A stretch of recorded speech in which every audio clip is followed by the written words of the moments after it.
जय गुरुदेव। जय गुरुदेव।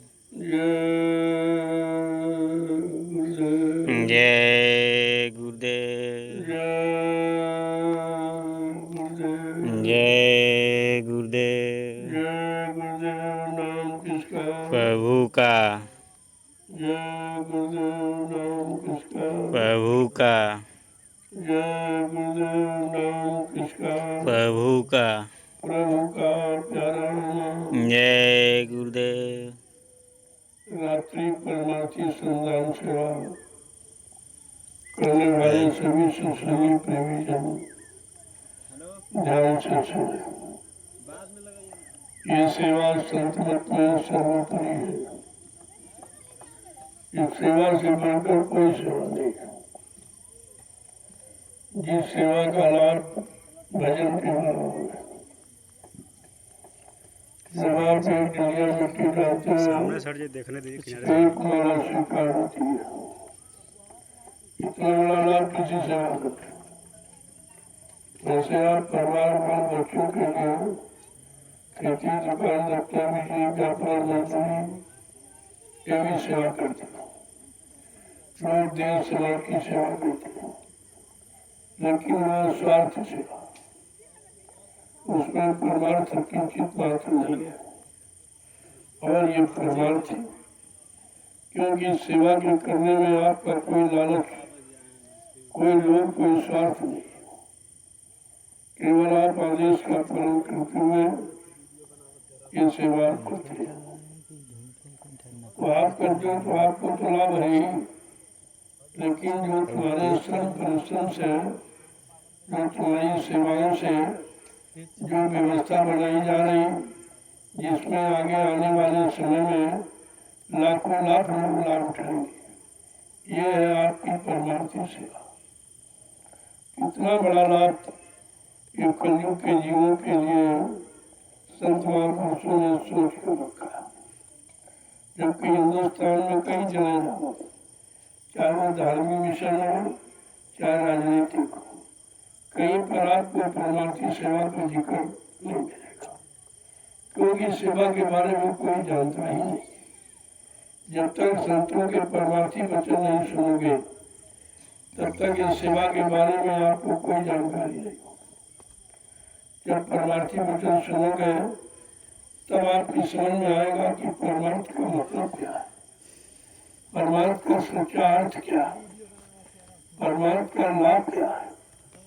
ये तो जानकारी जब होगी जब संतों के परमार्थी वचन सुनोगे और उन वचनों को अपने जीवन में उतारोगे, आदेश समझ कर उसका पालन करोगे, तब आपको उसका लाभ मिलेगा।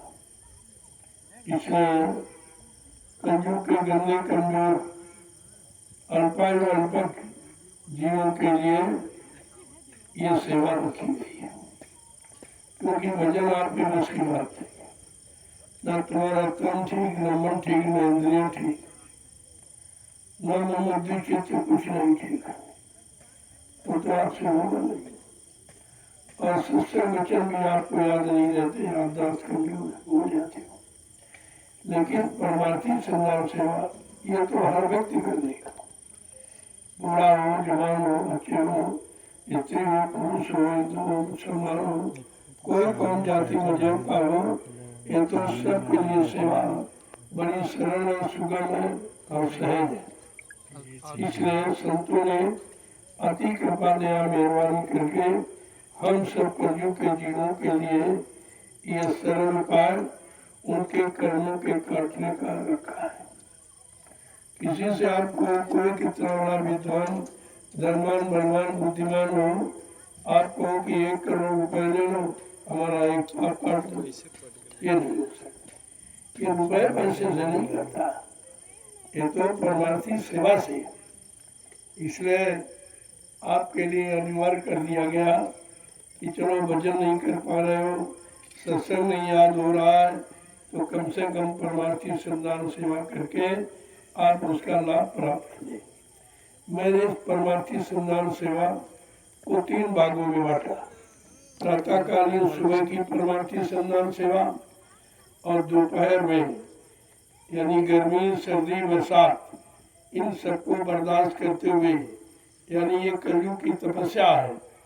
ये तपस्या कर कर जो आप दोपहर की परमार्थी संधान सेवा करते हो उसका लाभ अलग है, और रात्रि परमार्थी संधान सेवा का लाभ सबसे अलग है, क्योंकि रात में कोई श्रम नहीं करता और आप करते हो।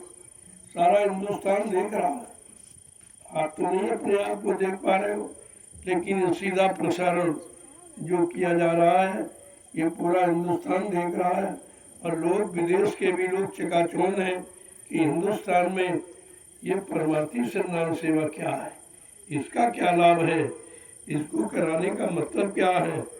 तो यह सब धीरे धीरे लोगों को जानकारी हो रही है। जो भी आप सेवा करते हो वो सब लोगों के दिल दिमाग तक पहुँच गई है, क्योंकि सेवा का कोई स्वार्थ नहीं, कोई लोभ लालच नहीं, कोई सामान सम्मान की इच्छा नहीं है, और ऐसा कोई काम दुनिया में नहीं है, ना कोई ऐसा व्यक्ति है जो बगैर स्वार्थ के कोई काम करे। कोई न कोई स्वार्थ उसका जरूर रहता। लेकिन ये 88,000 ऋषियों की तपोभूमि नैमिषारण्य में जो परमार्थी सम्मान सेवा का विधान रखा गया वो बिल्कुल अनोखा है, एकदम अद्वितीय और विलक्षण है। इसलिए सभी धर्म प्रेमियों को, सभी मजहब धर्म के लोग, सभी राजनीतिक लोग, सबके लिए मैं प्रार्थना करता हूँ और आपको अच्छे यानी काम की कामना करता हूँ कि आप सब लोग इस भूमि पर आकर अपना परमार्थी लाभ प्राप्त कर लो, अपनी आत्मा के कल्याण के लिए कुछ कर लो। शरीर के लिए, बाल बच्चों के लिए तो आपने सब कुछ किया, लेकिन अपनी जीवात्मा के लिए आपने भी कुछ नहीं किया, क्योंकि जीवात्मा के बारे में आपको कुछ सिखाया ही नहीं गया, किसी ने बताया भी नहीं, क्योंकि तुम्हारे यहाँ 4 वेद 6 शास्त्र, 18 पुराण, 19 उपनिषद और 36 ऋचाएं, इसके अलावा कोई चर्चा नहीं। और ये चर्चा केवल शारीरिक पारिवारिक लाभ, सामाजिक लाभ, लेकिन आत्मिक लाभ का इसमें कोई जिक्र नहीं है। इसलिए संत महापुरुषों ने स्पष्टीकरण दिया कि वेद थके ब्रह्मा थके, थकी गए शेष महेश, और गीता का गम नहीं वो सदगुरु का देश। ये संतों की, सदगुरुओं की महिमा अपरंपार है, इसका कोई न वर्णन कर सकता है, अवर्णनीय है, अखतनीय है, अनिवर्चनीय है। ये बिल्कुल परे, मनोबुद्धि के परे, न कोई सोच सकता, न कोई विश्वास कर सकता, और न कोई करने के लिए तैयारी हो सकता। ऐसी सेवा की भूमिका व्यवस्था बनाकर संत महापुरुषों ने कलयुग के जीवों पर दया की है। हमें आपको उसका लाभ ले लेना चाहिए। यही एक ऐसी भूमि सारे विश्व में है जहाँ 88,000 ऋषियों ने मिलकर तपस्या की। ऐसी भूमि कहीं नहीं। इतनी बड़ी संख्या ऋषि मुनियों की एक जगह एकत्र होकर और तपस्या की हो, ऐसी विश्व में कोई भूमि नहीं है। ये केवल है नैमिषारण्य। इसलिए गोस्वामी जी महाराज ने इस नैमिषारण्य की महिमा रामचरितमानस के उत्तरकांड में स्पष्ट रूप से लिखा है कि तीरथ भर नैमिष विख्याता, अति पुनीत साधक सुखदाता। ये नैमिषारण्य तीर्थों का राजा महातीर्थ है और अति पावन पवित्र है। पवित्र तो आपने सुना नहीं कि अति पवित्र है। और इसका लाभ किसको मिलेगा? का पंडा पुजारी को, गांव ग्राम में रहने वाले कहते नहीं। साधक सुखदाता, साधकों को सुख प्रदान करने वाली ये भूमि है। जब किसी संत के साधक समय के जगाए नाम की साधना करेंगे तो उनको इस भूमि का लाभ मिलेगा। आज ये अवसर आपके सामने आया है और ये जितना जंगल जो ऋषि मुनियों की तपोभूमि है, तुम इसको जंगल समझते हो, हम ऋषि मुनियों की तपोभूमि समझकर हमने आपसे खरीदा है। क्योंकि तपोभूमि मोल नहीं मिलती है, कहीं है ही नहीं, खरीदेंगे कहाँ। लेकिन इसका लेना अति अनिवार्य है और सबके हित का काम इसी भूमि से होगा। और जितनी भूमियाँ हैं सब भौतिक जगत के लिए, भौतिक लाभ, व्यक्तिगत लाभ, व्यक्तिगत मान सम्मान अधिकार, लेकिन इस भूमि में परमार्थ का भाव छिपा हुआ है। तब मैंने इस जंगल और बड़े बड़े गड्ढे नालों को खरीदा, क्या समझकर कि ऋषि मुनियों की तपोभूमि है। मैंने तपोभूमि खरीदी है कि इसी पर कुछ न कुछ अच्छा सच्चा काम देश समाज की उन्नति उत्थान प्रगति के लिए होगा, जो सबके काम आएगा। आगे आने वाले भविष्य में जो कलयुग जाने और सतयुग आने की बात कितने दिनों से प्रचार में आपके सामने की गई है, उसका काम कहाँ से होगा। आखिरकार यही वो भूमि है जहाँ सतयुग के अंकुरण निकलेंगे, यहाँ से सतयुग का प्रादुर्भाव होगा। इसलिए संतों की ये वचन वाणी को ध्यान में रखते हुए, उनकी गौरव गरिमा को ध्यान में रखते हुए इस जमीन को खरीदा गया, क्योंकि ऋषि मुनियों की है ये समझ कर। नहीं बताओ जंगल गड्ढे नाले कौन खरीदता, ये तो बिल्कुल बेकार दिखाई देती। लेकिन नहीं, ज्ञान दृष्टि से आध्यात्मिक दृष्टि से ये सबसे उपयोगी है, ऐसी भूमि विश्व में कहीं नहीं है। यह समझ कर मैंने इस भूमि पर कदम रखा है और इस ऋषि मुनियों के तपोभूमि को मोल खरीदता, दान में नहीं, मुफ्त में नहीं, फ्री में नहीं, पैसा देकर लेता। ऐसा भी कहीं नहीं सुना होगा। लोग महात्माओं को दान देते हैं और महात्मा दान दक्षिणा धोती रोटी लंगोटी मांगते, लेकिन मेरा ऐसा कोई सिद्धांत नहीं है, क्योंकि हमारे गुरु ने मुझे भिखारी नहीं बनाया। उन्होंने भिखारी नहीं बनाया, उन्होंने कर्तव्य परायण बनाया कि अपना मानव कर्म, अपना मानव धर्म क्या है उसको समझो और लोगों को समझाओ और करो, लोगों को करना सिखाओ, स्वयं लाभ प्राप्त करो और देश के लोगों को इसका लाभ दे दो। तब इस भूमि का चुनाव किया गया। आज मैं इसी भूमि के लिए सारे विश्व के लोगों को आह्वान कर रहा हूँ, अब भी आप जागो चेतो होश में आ जाओ और इस भूमि पर आकर अपने पिछले तमाम जन्मों के पाप कर्मों की अदायगी करा लो परमार्थी सेवा के द्वारा। ये समय नहीं मिलेगा आपको, कुछ दिनों के बाद आप पश्चाताप करेंगे, क्योंकि लोगों को तो पता नहीं। यहाँ तमाम गांव बस गए, तमाम शहर कस्बे बस गए, लेकिन तपोभूमि का लाभ किसी को नहीं मिला, क्योंकि उसके बारे में आपको मालूम नहीं है। जब तक संतों के परमार्थी सत्संग वचनों को आप नहीं सुनोगे, तब तक आपके समझ में कुछ नहीं आएगा। ये तो खेल ही अलग है, जो मानव बुद्धि के परे है।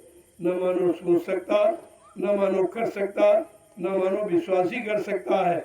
ऐसा अद्वितीय अनोखा और विलक्षण ये कार्य जनित और समाजिक मानव हित में हो रहा है, जिसकी अभी भूमिका होनी, अभी भूमिका बनाई जानी। इस भूमिका में जो अपना सहयोग करेंगे वो कलयुग के इतिहास में पात्र होंगे। कलयुग के इतिहास में उसका नाम अंकित किया जाएगा। जैसे अन्य युगों में नाम अंकित हुआ भक्तों का, धार्मिक लोगों का, ऐसे कलयुग में भी हर युग का इतिहास तभी बनता है जब कोई अच्छी व्यवस्था लोगों के लिए सोची जाती है, विचारी जाती है, तैयार की जाती है और लोगों को उसमें सम्मिलित किया जाता है और उनको बार बार प्रेरित किया जाता है कि किसी तरह से आप लोग अपना लाभ प्राप्त करो। आज मैं सारे विश्व के लोगों को आह्वान करता हूँ, केवल हिंदुस्तानी नहीं, सबको, क्योंकि ये बात किसी को मालूम नहीं। विश्व के लोग तो बहुत भूमि, उन्हें क्या मालूम, लेकिन भारत तो योग भूमि है।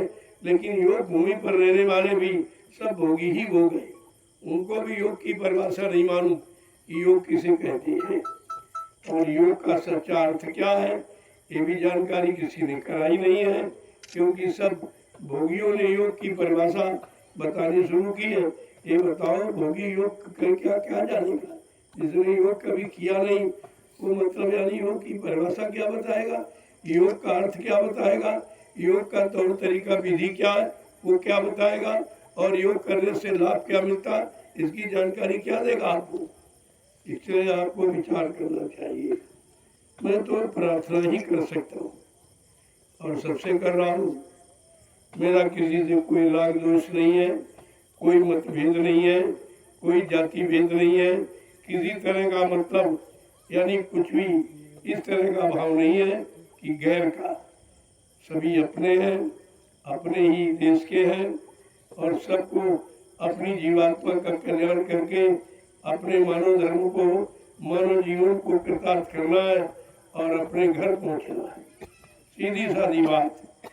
अब आप इसको समझें और अगर करना चाहते हो तो आकर के कर लो। आप बाद में आप पश्चाताप करेंगे कि ऐसी पावन पवित्र भूमि थी, हम समझ ही नहीं पाए। जबकि गोस्वामी जी महाराज 550 वर्ष पहले से ये चर्चा बराबर इस भूमि की कर रहे हैं रामचरितमानस के उत्तरकांड में, और रोज पढ़ी जाती, रोज सुनाई जा रही, लेकिन अर्थ बेचारे नहीं समझ पा रहे कि भाई वो भूमि कौन है जिसका जिक्र संत गोस्वामी जी महाराज ने रामचरितमानस में किया। इतना तो विचार आपको करना चाहिए। जय गुरुदेव। धीरे धीरे ये चर्चा सारे विश्व में फैल रही है। प्रकाश को कोई अंधकार रोक नहीं सकता, और जहाँ प्रकाश वहाँ अंधकार रह नहीं सकता, जहाँ सत्य वहाँ झूठ रह नहीं सकता, जहाँ धर्म वहाँ अधर्म रह नहीं सकता, जहाँ सच्चा पुण्य है वहाँ नकली पाप टिक नहीं सकता। इस पर भी आप विचार करें। मैं एक ही चीज को बड़े स्पष्ट रूप से आप तक पहुंचाना चाहता हूँ कि धीरे धीरे आप भी समझ लें कि हमको परमात्मा प्रभु खुदा गाट ने ये मानव शरीर क्यों दिया। उसके बाद तो बहुत शरीर है, पशुओं के, पक्षियों के, कीड़े मकोड़ों के बहुत शरीर है। किसी शरीर में आपको आपकी जीवात्मा को भेज सकता था, लेकिन आखिरकार मानव अनमोल मंदिर क्यों दिया। मंदिर किस लिए होता है?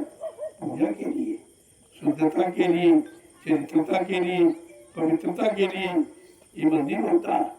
और मानव मंदिर पाकर आपने न चरित्र कायम रख पाया, न इसको पाक साफ रख पाया, न मतलब इससे कोई अच्छा काम आप कर पाए, तो तुम कैसे कहोगे कि हम मानव शरीर में हैं या मानव शरीर परमात्मा ने हमको किस काम के लिए दिया। महात्मा यही जानकारी दी थी। उनके यहाँ और कोई स्वार्थ और लालच की जानकारी नहीं है, कोई दान दक्षिणा, धोती रोटी लंगोटी मांगने की उनके यहाँ शिक्षा नहीं है। वो ये काम करते ही नहीं, वो देने आते हैं, लेने नहीं आते। मोटी बात आपको समझ लेना चाहिए।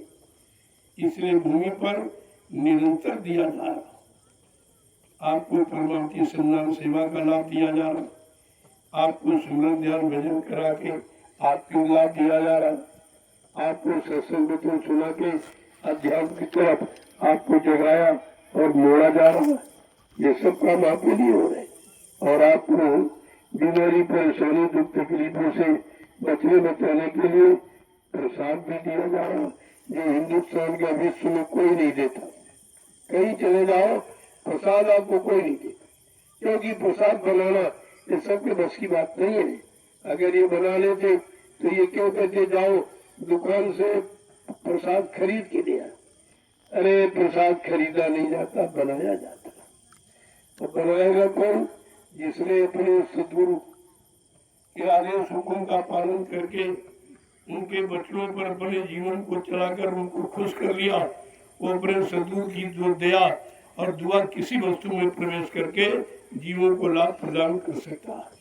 इस बात का ध्यान रखिए। ये सब आपको मिल जाएगा, आपके लिए व्यवस्था की जा रही, आपके लाभ के लिए ये सब बनाया जा रहा। आप न ले न आए तो फिर आपकी बात है, लेकिन प्रार्थना करना ये महात्माओं का कर्तव्य है।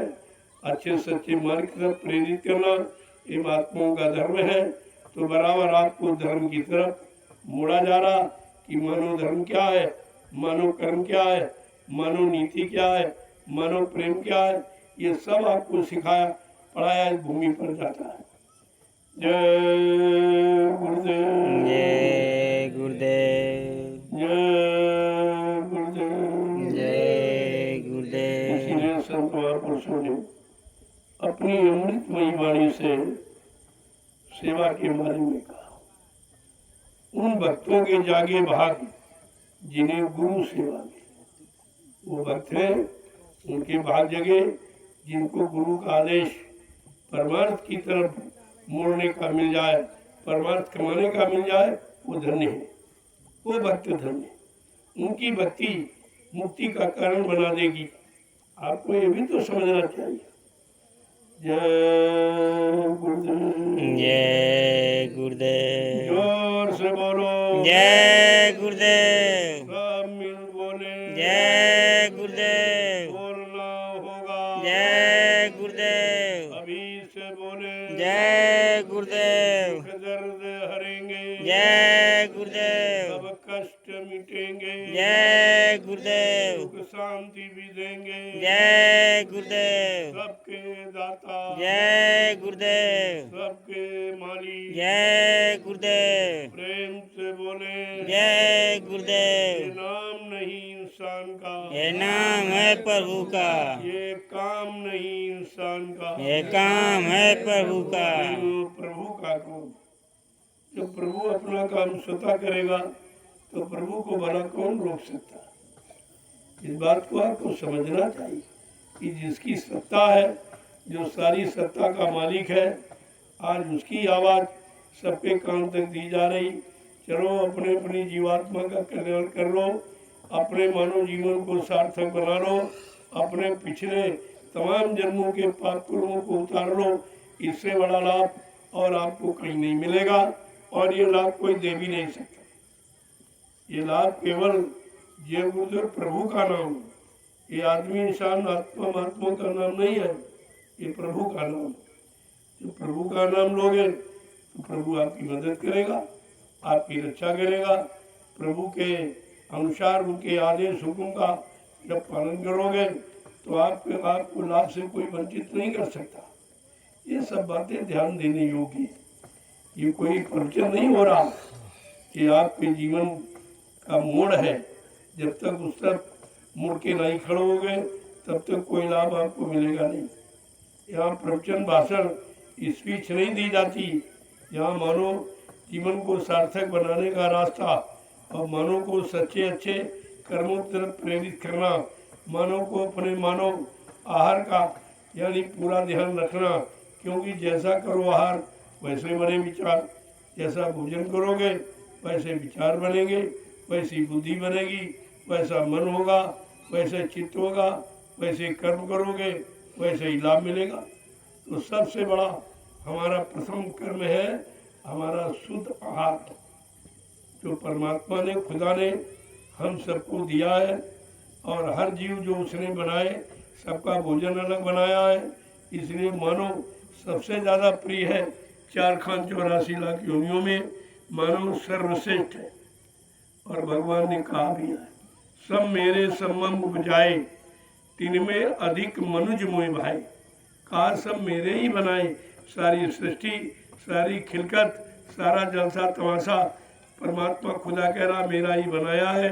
लेकिन इन सब में मनुष्य हमको बहुत प्यारा है कि मानव शरीर में परमात्मा भी आता है, इसलिए ये शरीर उनको बहुत प्यारा है। इस शरीर के लिए उन्होंने शुद्ध आहार रखा है कि जैसा शुद्ध आहार करोगे वैसे शुद्ध मन बुद्धि चित्त होंगे, वैसे विचार बनेंगे, वैसे कर्म करोगे वैसा फल मिलेगा। ये तो आपको विचार करना ही पड़ेगा, आज नहीं तो कल। संत महापुरुष पहले से इशारा करते हैं ताकि आप ये न कहे आपने यही टाइम पर बताया, पहले क्यों नहीं बताया।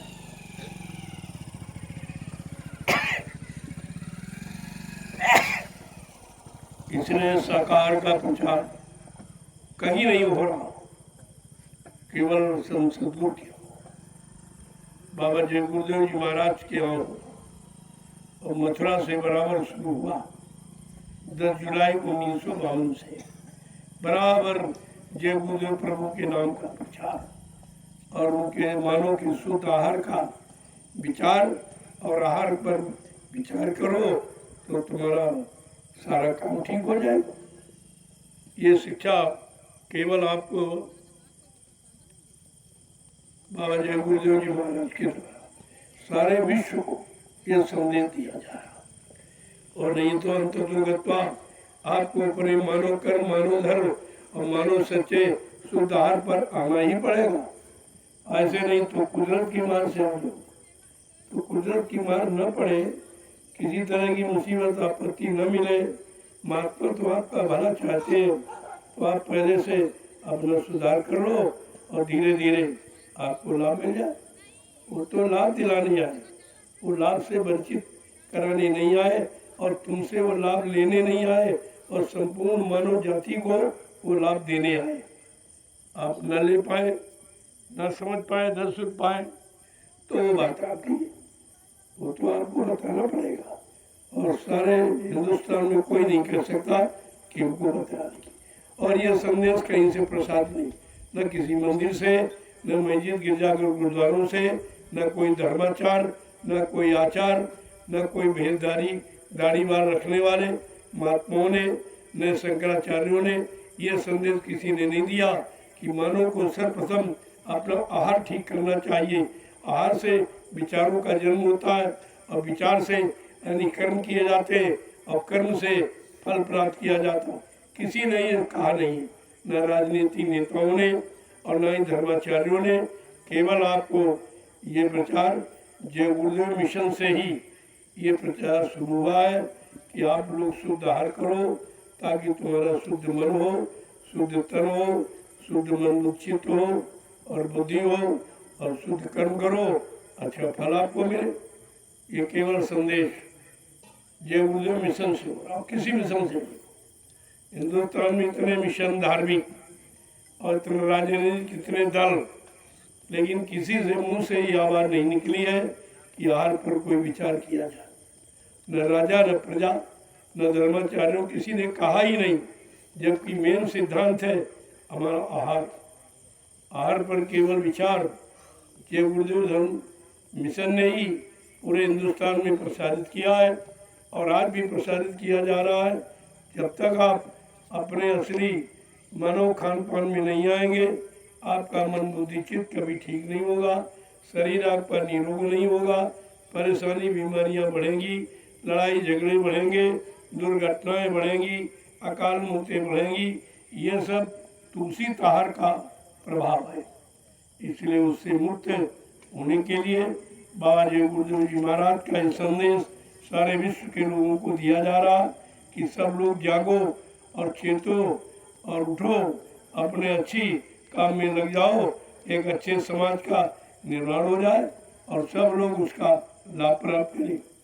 जय गुरुदेव, जय गुरुदेव, जय गुरुदेव, जय गुरुदेव। जय गुरुदेव। नाम किसका? प्रभु का, प्रभु का प्यारा नाम। जय गुरुदेव। देखो ये रात्रि परमार्थी सम्मान सेवा जो इस समय प्रेमी कर रहे हैं, जय गुरुदेव आध्यात्मिक ज्ञानाश्रम रामशाला मिश्रिक सीतापुर उत्तर प्रदेश में ये परमार्थी सम्मान सेवा चल रही है, और लोग काफी दूर दराज से आए, क्योंकि अब 7 तारीख से जीवन रक्षक गुरु पूजा महान पावन पर्व मनाया जाएगा, जिसमें सब गुरुओं की महिमा, सब गुरुओं की गौरव गरिमा, सब गुरुओं का सम्मान, ये बारे में जानकारी दी जाएगी। अगर गुरु की जानकारी आपको हो जाए और उनके सिद्धांतों पर चल बढ़ो, तो जीवन में दुख की तो बात है। दुख तो वही है जहाँ तुम अच्छे सच्चे खान पान विचारों से दूर हो जाते, वहाँ वहीं से तुम्हारी शांति दूर हो जाती है, वहीं से लाभ मिलना दूर हो जाता, वहीं से न्याय सुरक्षा रोजी रोटी मिलना भी दूर हो जाता। तो इस सब पर विचार करें आप। मैं तो संकेत इशारों में कह रहा हूँ, अभी आगे समय आएगा जब भगदड़ मचेगी, भगदड़ मचने ही वाली, अब ज्यादा समय नहीं है। राजा प्रजा कोई भी संभाल नहीं कर पाएगा, कोई धर्माचार आचार भी संभाल नहीं कर पाएगा, क्योंकि समाल की नीति रीति और भूमिका किसी के पास है ही नहीं। सब अपनी संभाल की बात, अपनी सुरक्षा की बात, अपने मान सम्मान की बात और अपने पद गौरव गरिमा की बात ही करते हैं, लेकिन मानव हित, समाज हित, देश हित, धर्म हित की बात तो कोई करता ही नहीं। ऐसा मालूम पड़ रहा है कि हमारा भारतवर्ष धार्मिक देश था, जिसमें धर्म की जब कमी हुई और अधर्म बढ़ने लगा तो इतिहास बताता है भगवान राम को धर्म की स्थापना के लिए रावण से लड़ाई लड़नी पड़ी।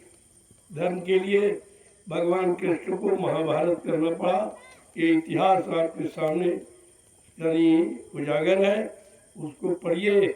आज कलयुग में धर्म की आवश्यकता है कि नहीं, अधर्म बढ़ा कि नहीं बढ़ा, पाप बढ़ा कि नहीं बढ़ा, अत्याचार हिंसा और झूठ छल कपट बढ़ा कि नहीं बढ़ा, व्यभिचार कुपचार बढ़ा कि नहीं बढ़ा।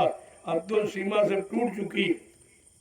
सारे बांध जो बांधे गए थे ऋषि मुनि महात्माओं के, वो तो सब टूट गए। और जब टूट गए तो प्रलय, और प्रलय में तुम विलय हो जाओगे। प्रलय में सब विलय हो जाएगा, बहुत कम लोग बचेंगे। बहुत दूर दूर तक गांव शहर कस्बे खाली पड़े रहेंगे, मकान खाली पड़े रहेंगे, कोई रहने वाला दिखाई नहीं देगा। आप अज्ञानता भूल भ्रम बस एक एक इंच जमीन पर झगड़ा करते हो। तुम्हें अपना भविष्य नहीं मालूम कि आगे तुम्हारे बुरे पाप कर्मों का भविष्य क्या है, क्या तुमने किया है, उसका परिणाम सामने आने वाला है। और महात्माओं ने बड़ा जोर लगाया किसी तरह तुम बच जाओ, समझ जाओ तो तुम्हारा बचाव हो जाए। लेकिन आपने उनकी बात नहीं मानी, लिहाजा उन्होंने अपना चार्ज जो दया का था वो कुदरत को सौंप दिया। कुदरत है तैयार खड़ी, आगे मुसीबत बड़ी। शाकाहारी हो जाओगे, बीमारी परेशानी झगड़ों से बच जाओगे। अगर बचना है तो ये सरल दवा है शाकाहारी बनना। इसके बनने में कोई खर्चा नहीं, एक पैसा भी आपका खर्च नहीं, बल्कि जो नाजायज धन ये बुरे खान पान में आप खर्च करते हो ये तुम्हारा बच जाए, तुम्हारे बाल बच्चों की पढ़ाई लिखाई में काम आवे, बच्चों की शादी ब्याह में काम आवे, घर मकान बनाने में काम आवे। महात्मा हर तरफ से तुम्हारी मदद करना चाहते हैं, लेकिन तुम उनकी सुनते ही नहीं हो, उनकी मानते ही नहीं हो। और जब जब जिसने नहीं माना, हिरण्यकश्यप नहीं माना तो मारा गया, रावण ने नहीं मानी अच्छी बात तो मारा गया, कंस ने नहीं माना तो मारा गया, जरासंध ने नहीं माना। ये तो इतिहास है कि अच्छे सच्ची धर्म की बात ना मानने वालों का हमेशा विनाश हुआ है। अब विनाश के लिए आप भी तैयार हो जाइए, आप भी तैयार हो जाइए, क्योंकि हर युग का इतिहास यही बताता है। जय गुरुदेव, जय गुरुदेव, जय गुरुदेव, जय गुरुदेव। धर्म प्रेमी कितनी लगन के साथ रात्रि सेवा करो। दिन में लोग सेवा नहीं करते। आज तो सेवा का नाम खत्म हो गया, सेवा का भाव इंसानों के दिल से चला गया। लेकिन बीज की हानि कभी नहीं होती। महात्मा धर्म बीज और सत्य का बीज कभी खत्म नहीं होने देते, बीज कभी समाप्त नहीं होता। और आज आपके सामने नैमिषारण्य की पावन पवित्र भूमि पर ये करके दिखाया जा रहा है। आपको समझना चाहिए कि ये धार्मिक धरती पर धर्म कभी समाप्त नहीं होता। जब लोग समाप्त करने की कोशिश करते तो उनको ही समाप्त कर दिया जाता। जब शक्तियों का प्रादुर्भाव होता है, शक्तियाँ जन्म लेती मानव शरीर में और लेकर उनको समाप्त कर देती, लेकिन धर्म कभी समाप्त नहीं होता। इस बात का हमेशा ध्यान रखो। इसलिए धार्मिक बनने की कोशिश, धार्मिक कोई पाखंड नहीं है, कोई लाल पीला कपड़ा दाढ़ी वाला धार्मिक नहीं है, कोई छापा तिलक चंदन बंदन जरूर पहनना ये कोई धार्मिक नहीं है। वो तो विचार है, विचार है, आहार है, खान पान है और कर्म है, इनको धर्म कहते धर्म धारित। जो धारण किया जाए वो धर्म है, और जो इंद्रियों से किया जाए वो कर्म है। कर्म और धर्म में बड़ा अंतर है। लेकिन किसी से आप पूछिए, विद्वान से, धर्माचार्यों से, शंकराचार्यों से पूछो कि धर्म किसे कहते हैं, तो बेचारे क्या कहेंगे? पूजा करो, पाठ करो, तीर्थ करो, व्रत करो। अरे करो का नाम कर्म और धरो का नाम धर्म। जो धारण किया जाए वो धर्म है, और जो इंद्रियों से मन बुद्धि चित्त लगाकर किया जाए वो कर्म है। अब बेचारे ये खुद ही जब धर्म की परिभाषा नहीं जानते तो आपको बताएंगे क्या? ये तो धर्म से बहुत दूर है। ये पाखंड बायंबर और जड़ता को धर्म बताते, जबकि धर्म चेतन है, धर्म जड़ नहीं चेतन है। और चेतन धर्म ही हमेशा काम करता और तभी धर्म की विजय होती। धर्म कभी पराजित नहीं होता, सत्य कभी पराजित नहीं होता। हाँ, कुछ समय तक लोग अपने बलपूर्व से उसको परेशान कर सकते हैं, लेकिन धर्म और सत्य कभी पराजित नहीं होता। जय गुरुदेव, जय गुरुदेव, जय गुरुदेव। जय गुरुदेव। ये 6 दिवसीय जीवन रक्षक गुरु पूजा महान पावन पर्व जो जय गुरुदेव आध्यात्मिक ज्ञानाश्रम रामशाला मिश्रिक सीतापुर उत्तर प्रदेश में मनाया जा रहा है। 7 तारीख से 12 तारीख तक, 10 जुलाई को गुरु पूर्णिमा है। जय गुरुदेव मिशन में जितने भी प्रेमी, मैं सबको अपने गुरु परिवार का सदस्य मानता हूँ। हमारा किसी से कोई राग दोष नहीं। मैं इनको एक बार इशारा करके चिताना चाहता हूँ, जगाना चाहता हूँ कि 10 जुलाई 1952 में ये कार्यक्रम शुरू किया गया।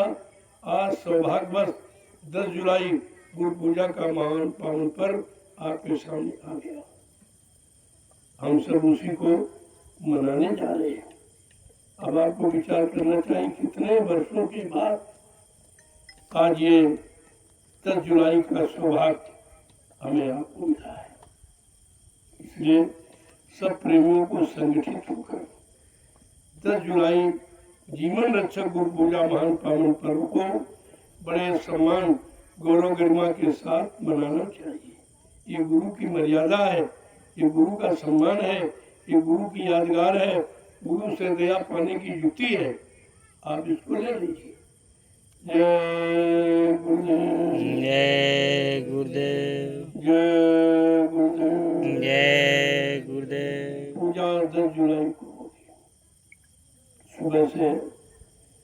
सुबह 5 साढ़े 5 बजे से प्रारंभ हो जाएगी। वो तो भीड़ के अनुसार कितने दिन चलेगी, जो भीड़ आप देखेंगे आप खुद ही अंदाज लगा लेंगे। और इसमें कोई गिनती नहीं है कि पूजा करने वाले कितने लोग आ रहे हैं। वो तो 6 दिन जो रखा गया, लोग आएंगे जाएंगे, आएंगे जाएंगे, जिसको जैसा समय मिलेगा समय देकर पूजा करके चला जाएगा।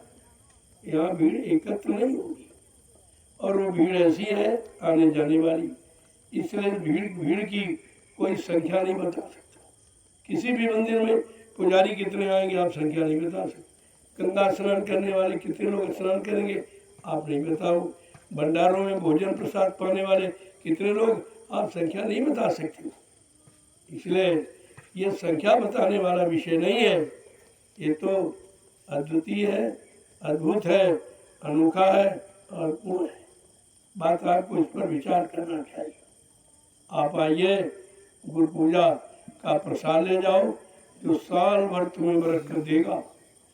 मैंने कर्मचारी अधिकारियों के पास प्रसाद भेज दिया, निमंत्रण कार्ड भी भेजा सबके पास, ताकि कोई ये न कहे कि हमको बताया नहीं गया। इतना महान कार्यक्रम था जिसका हिंदुस्तान या विश्व में कहीं नहीं है, उसको उस लाभ से हमको वंचित क्यों रखा गया। मैंने सबके पास सूचना भी दी। आना ना आना ये आपका काम, लाभ लेना न लेना ये आपका काम, समझना न समझना ये आपका काम। जो मेरा काम है, जो मेरा फर्ज है, जो मेरा कर्म है, मेरा कर्तव्य है, मैं सबको सूचना प्रेषित कर रहा हूँ और तारीख तक करता रहूँगा। जय गुरुदेव, जय गुरुदेव, जय गुरुदेव, जय गुरुदेव। अब आप लोग परमार्थी श्रमदान सेवा का महाप्रसाद ले लीजिए। ये प्रसाद सबको नसीब नहीं होता। यहाँ रहने वाले लोग नहीं जानते बेचारे, ये गांव में रहने वाले भी नहीं जानते ये प्रसाद रोज क्यों बांटा था। ये भी तो विचार करो, हिंदुस्तान में कोई नहीं देता और उसके बदले आपसे कुछ लिया नहीं जाता।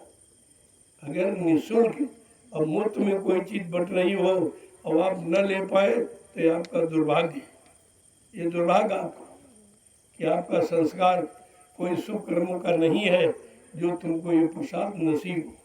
और मैं नित्य व्रत बांटता हूँ रोजाना 12 वर्ष से लगातार पूरे हिंदुस्तान में घूम घूम कर, क्योंकि समय खराब है, उस खराब समय से बचाने के लिए मैंने लोगों तक प्रसाद चल के पहुँचाया।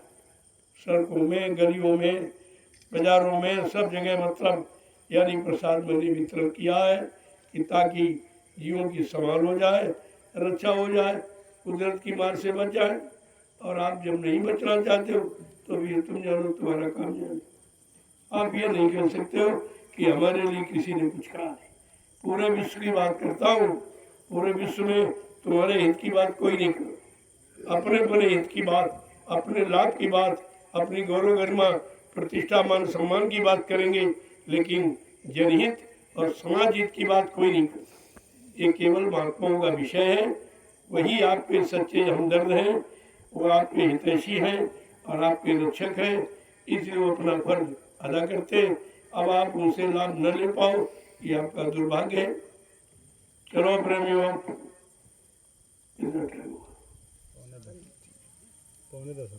हाँ देखो आपकी सेवा का समय पूरा हो गया। 9:33 बात सुबह भी की है, दोपहर में सबकी बात की।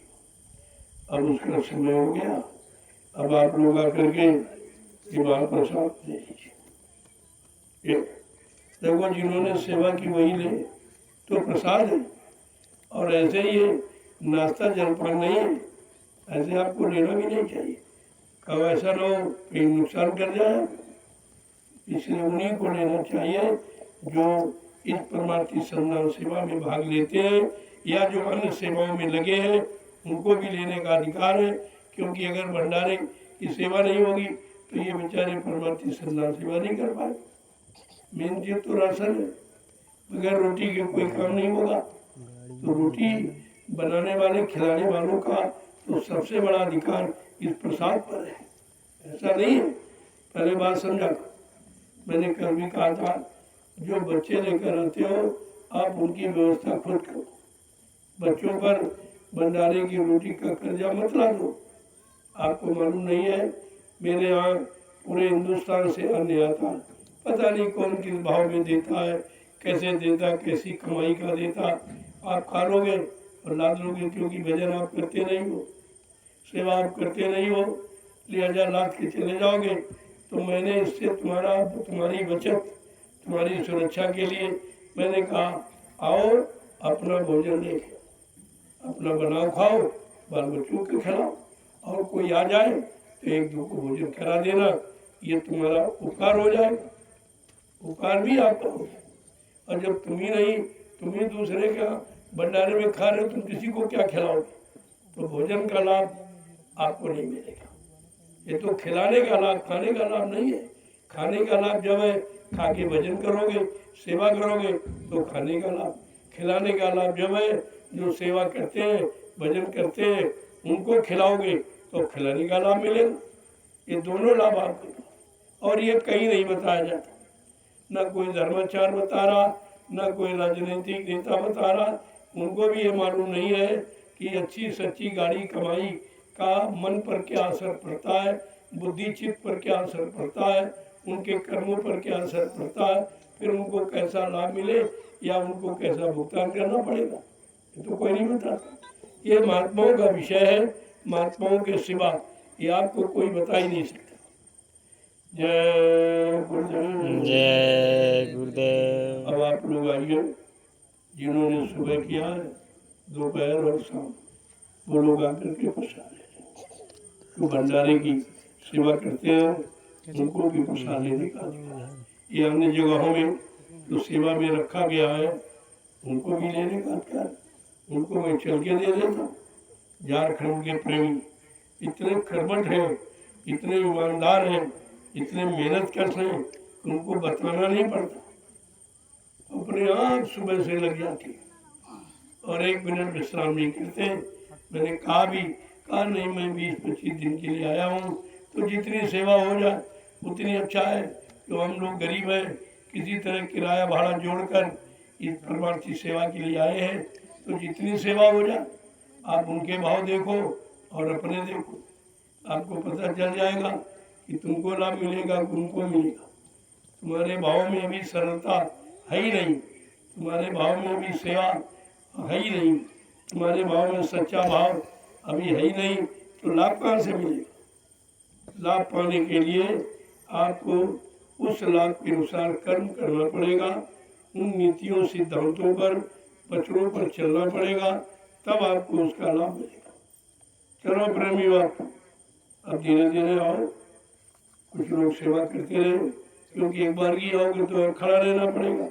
जितने दिन खड़े रहोगे उतनी देर में 2-4 डलिया मिट्टी डालोगे।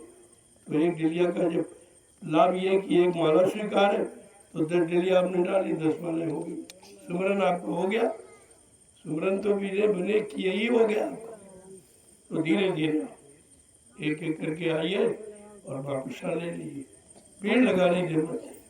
दूसरी बात, मैं प्रणाम आपको करता हूँ, 12 वर्ष से लगातार मैं प्रणाम करके आपको दिखाया कि मैं जब मंच पर आता हूँ तभी आपको हाथ जोड़ के प्रणाम करता हूँ, जब संदेश दे के उठता हूँ तब भी हाथ जोड़ के प्रणाम करता हूँ, जब आपका दर्शन करने आता हूँ तब भी हाथ जोड़ के प्रणाम करता हूँ। ये शिक्षा और प्रणाम का परिणाम आशीर्वाद होता है। आपको आशीर्वाद चाहिए तो छूने होने से नहीं, छुआ जाता कि तो पत्थर को, कागज कैलेंडर को, तीरथ मूर्त को छुआ जाता है, लेकिन बाकी ये मन तन से छुआ जाता है और आत्मा से प्रणाम किया जाता है। प्रणाम का परिणाम सबसे बड़ा और वो आशीर्वाद होता है। आशीर्वाद चाहिए तो दूर से प्रणाम करो, और नहीं तो ऐसे नोचा घसूटी में कुछ मिलने वाला नहीं है, और नाराजगी पैदा कर देते हो। और बाद में आप कहते हो हमको लाभ नहीं मिला। तो लाभ मिलने वाला काम पहले सुनो। जब दूर से ही जहाँ तुम हो अगर सेवा करते हो, भजन करते हो, सिद्धांतों को, वचनों को मानते हो, तो तुमको लाभ वहीं मिल जाएगा। यहाँ दूरी नजदीकी कुछ नहीं। आदेश पालन करने वाला, वचनों को मानने वाला, गुरु पर विश्वास करने वाला बहुत ही नजदीक होता है। वो शरीर से दूर है लेकिन मन बुद्धि चित्त से बहुत नजदीक है। तो दूरी नजदीकी आप कुछ नहीं, इसलिए दूर से आप प्रणाम करो, और मैं भी करूँ। सारा हिंदुस्तान जान जाएगा कि प्रणाम का परिणाम क्या होता है। आखिर का प्रणाम की बात क्यों की जा रही? क्योंकि यहाँ छूने की बात होती है। यहाँ प्रणाम तो सिखाया नहीं जाता, प्रणाम बताया ही नहीं जाता, प्रणाम का परिणाम लोगों को बताया ही नहीं गया कि प्रणाम का परिणाम क्या होता है। आप सब तरह के कर्म करते हो और करके आए हो, और गंदा खान पान ये सब करके आए हो, लिहाजा ये छूने का विषय नहीं। दूर से प्रणाम करके अपने बुरे कर्मों की माफ़ी ले लो, आपका काम हो जाए। उन तो खुशी पर है उनकी, क्या जरूरी है कि नोचा घसूटी करके तुमको खुश कर लोगे, या कोई रुपए पैसा सामान देके आप खुश कर लोगे? ये उनका काम। गुरु नहीं भूखा तेरे धन का, उन पर धन है नाम रतन का, गुरु तेरा उपकार करावे, भूखे प्यासे को दिल को।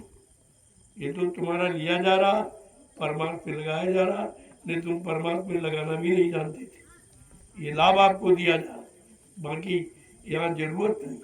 सबको तुम्हारे पैसे सामान की जरूरत है और हमको तुम्हारी जरूरत है। इतना बड़ा अंतर है हमारे विचारों में और देश दुनिया के अन्य लोगों के विचारों में, जमीन आसमान का अंतर है। लोगों को तुम्हारा धन चाहिए, दान दक्षिणा रुपया पैसा, 2-3 रोटी लंगोटी चाहिए, और हमको तुम्हारी जरूरत। तुम्हारी तुम्हारी का मतलब तुम्हारी जीवात्मा, वो तुम्हारी शरीर तुम्हारा नहीं है। ये तो नाशवान एक दिन खत्म हो जाए। जो सामान जोड़ा ये भी तुम्हारा नहीं, ये भी एक दिन खत्म हो जाए। तुम्हारे साथ कुछ नहीं जाएगा, वो जीवात्मा सिर्फ जाती है, और जीवात्मा के द्वारा जो अच्छा काम कर लिया जाता है, महात्माओं की शिक्षा लेकर, वो भी आपके साथ जाता है। बाकी शरीर, इंद्रियों, मन बुद्धि चीज से किया हुआ और जोड़ा हुआ संचय किया हुआ सामान सब यही छूट जाता है, वो आपके साथ नहीं जाता। जय गुरुदेव। जय गुरुदेव। अब आप लोग धीरे धीरे आओ और महापुरुष